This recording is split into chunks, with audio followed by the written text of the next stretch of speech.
Hello everyone, and welcome back to the channel, and if this is your first time here, welcome to the channel.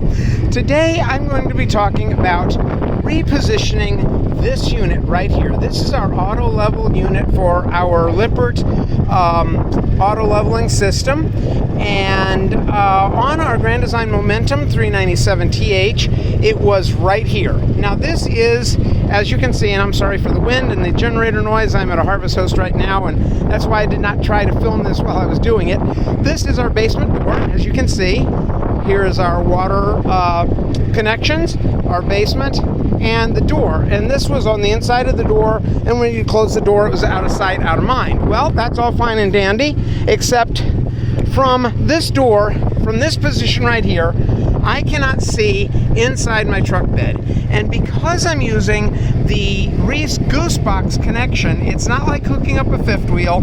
It's got to be a little bit more precise than that. I love my Goosebox. I would not tow it with anything else, but at the same time, I have to be able to see my kingpin, my goose ball in the bed of the truck to get the hitch to go down on it, to make sure that it's going down on and locking, and to make sure that when I'm raising up to unhitch, that I am above the goose ball and not still partially on it. So from back here, obviously I can't see that, and when I'm in my storage, when we've got the thing at storage, I'm typically like this. So I'm actually having to reach over here, and as you can see, there's absolutely, heck, I can hardly see my taillight, much less the bed of my truck, and get into this control box down here. So I decided to move it. Now, that control box, the wiring came in here, came across this way, and went right through that hole and into the generator compartment. The generator compartment is right on the other side of this hole, and there's black silicone on the other side of the hole to seal it. I am going to have to reapply some silicone in there, although I did not pull it out. I just pulled some of it loose a little bit. But I pulled that out of there, and what I did with it is I decided there was a better place to put it for now, and that is on my propane door. So as you can see, it is still inside. Now, granted, the bottom is open, but things don't generally splash this far up when you're going down the road anyway, and this box is a sealed box. When you go inside this box, it is sealed inside there, so it's not going to hurt it. But as you can see from here, I can have this box this way, and I can still see the bed of my truck. I can have the box this way, and I can see the bed of my truck. I can now see into the bed of my truck. I can look at my goose ball, and make sure that my hitch is above that goose ball when I'm lifting it up to pull out from under it, or to make sure that it has dropped all the way down on it and fully latched so that I'm secure. And before I do anything else with retracting all my jacks, if I'm hooking up to the truck, if the hitch height actually worked, when I'm disconnecting from the truck, all those kind of things, it's right here.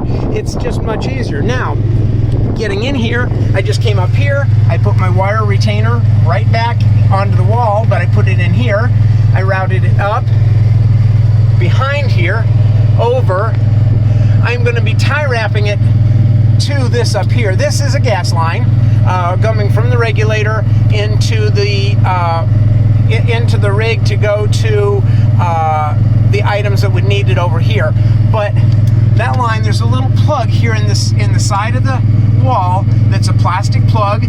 Granted, I should have a rubber grommet for here. I do not have one right now. So I simply cut a hole, at 3/4 of a hole. I cut 3 sides of a hole in this plastic plug for this wire to go through. The wire is loomed, so it's not going to get hurt that way, but the plastic plug is just an extra protection against it rubbing against the sheet metal here and possibly causing an issue. When I get home, I will probably go ahead and get a rubber grommet and replace this plastic plug with a rubber grommet, but for now this is going to work fine.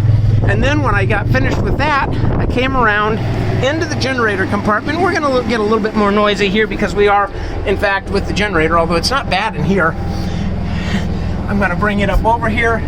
Right there's where it comes through that little plastic plug, comes across, comes back into the wiring for the slide controller. It was tie wrapped up here with this tie wrap.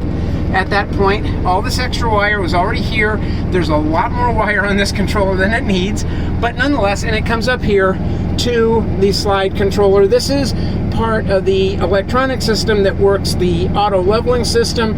Make sure that the sensor, this is the sensor for the front of the rig that makes sure it's level left to right and front to rear.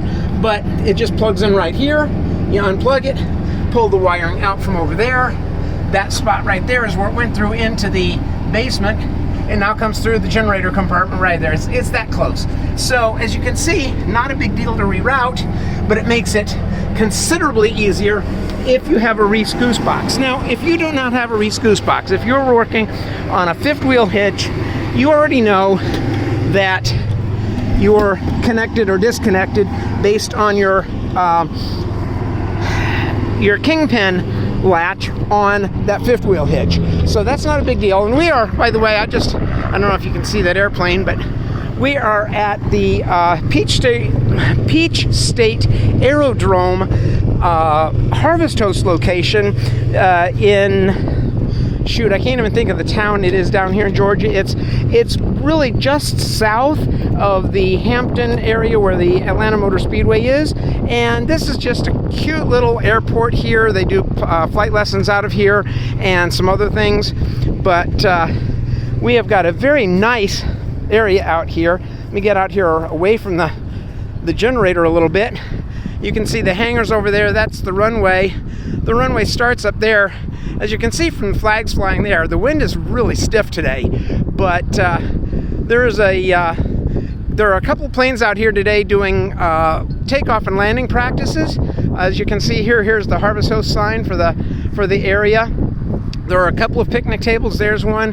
Here's one over by our rig. We are the only people here. We pulled in last night after dark. It was about 7 o'clock when we pulled in, I think. It was after dark, but this whole field is where they allow the campers to be for their Harvest Host items. And as you can see, it's very nice. Across the way here, hopefully the sun won't kill us too much, this hangar building over here is a restaurant. Highly recommend. There's the plane taxiing back up the runway to do another takeoff. I highly recommend the Peach State Aerodrome as a Harvest Host location. They are super people here. The restaurant is absolutely magnificent in their quality, and so we had a good evening last night. They are graciously allowing us to stay 2 days as we are down here for our grandson's first birthday party, and we have an awesome site.